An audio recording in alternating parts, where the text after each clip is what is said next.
Assalamualaikum warahmatullahi wabarakatuh. Saudaraku seiman seakidah, mungkin bila Anda sebagai orang Jawa, etnis Jawa, mungkin Anda pernah mendengar ucapan ngono ya ngono, ning ojo ngono. Kalau kata orang Indonesia, gitu ya gitu, tapi jangan gitu. Satu ucapan yang mungkin cukup unik, membingungkan. Akan tapi sejatinya kalau Anda pikirkan dengan baik-baik, ucapan itu mengandung makna yang sangat bijak. Artinya mengajak Anda untuk berbuat sewajarnya, tidak perlu ekstrim, berlebihan. Di saat Anda suka, janganlah Anda suka hingga ekstrim, seakan-akan tidak ada yang lebih. Ketika Anda benci pun demikian, bencilah sewajarnya, karena tidaklah ada apapun dunia ini yang sempurna, bebas dari cacat, bebas dari kekurangan. Ketika Anda misalnya beraktivitas, maka jangan berlebihan, wajar. Makan pun jangan berlebihan. Janganlah Anda makan sampai Anda berlebihan, akhirnya Anda celaka sendiri. Dan ketika Anda ingin menahan lapar dengan berpuasa misalnya, juga jangan berlebihan. Sebagai aplikasi dari petuah bijak ini, yang ini sejatinya adalah diambil dari petuah Nabi SAW. Nabi mengatakan, ahbib habibaka haunan ma, asa an yakuna baghidaka yauman ma. Cintailah kekasihmu sewajarnya, seperlunya. Karena bisa jadi suatu hari dia berubah menjadi orang yang Anda benci. Betapa banyak orang yang ketika masa mudanya begitu cinta, begitu senang, seakan-akan dia adalah bidadari yang turun dari langit, dan ini adalah malaikat yang turun dari langit. Namun dalam waktu yang sekejap mereka berpisah, dan masing-masing menjadi orang yang paling dibenci.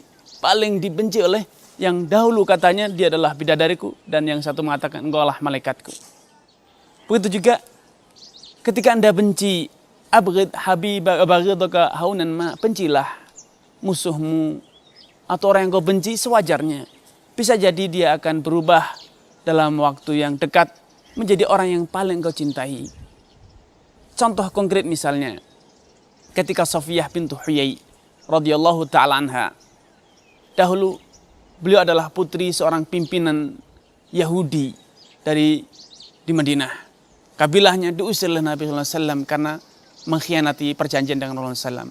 Sehingga wajar bila Safiyah membenci Rasulullah SAW, karena Rasulullah SAW beserta pasukannya yang mengusir Safiyah beserta kaumnya keluar dari kota Madinah, dari kampung halamannya. Bahkan ketika terjadi perang Khaybar, pasukan Rasulullah SAW berhasil membunuh ayah Safiyah, itu Huyai bin Akhtab. Berhasil membunuh suaminya, berhasil membunuh pamannya, saudara laki-lakinya, semuanya terbunuh oleh pasukan Rasulullah SAW. Wajar bila Safiyah membenci luar biasa wajah Rasulullah SAW, membenci Rasulullah SAW.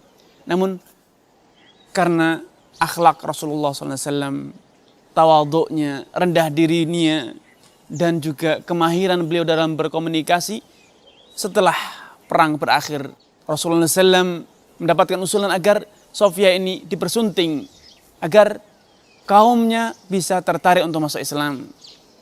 Maka Rasulullah SAW memutuskan untuk memilih Safiyah sebagai tawanan perangnya.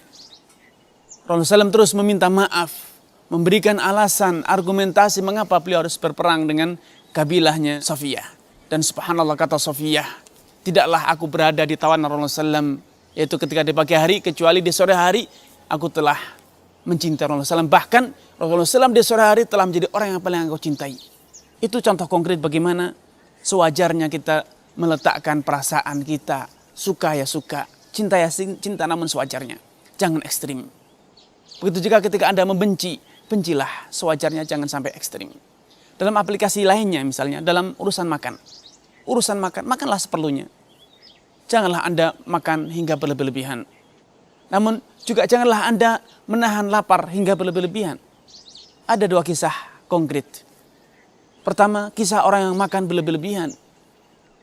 Di mana dahulu sahabat atau salah seorang sahabat makan hingga berlebihan. Ketika Rasulullah SAW memanggilnya, didapatkan dia sedang makan. Maka Rasulullah SAW mengutus kembali agar orang itu dipanggil lagi. Ternyata dia juga masih makan. Sampai 3 kali. Sampai akhirnya Rasulullah SAW mengatakan, la ashba Allah batnak. Subhanallah, perutmu ini begitu banyak isinya. Akhirnya Rasulullah SAW mengingatkan agar orang itu tidak juga berlebihan dalam makan. Di sisi lain, ada sahabat yang bertekad mengatakan, ya Rasulullah SAW, menyampaikan kepada istri-istri Nabi SAW bahwa ia berencana untuk puasa setiap hari, tidak pernah berhenti. Sehingga sepanjang tahunnya dia puasa. Maka Rasulullah SAW menegurnya dan mengingatkan bahwa apa yang dia inginkan itu tidak benar.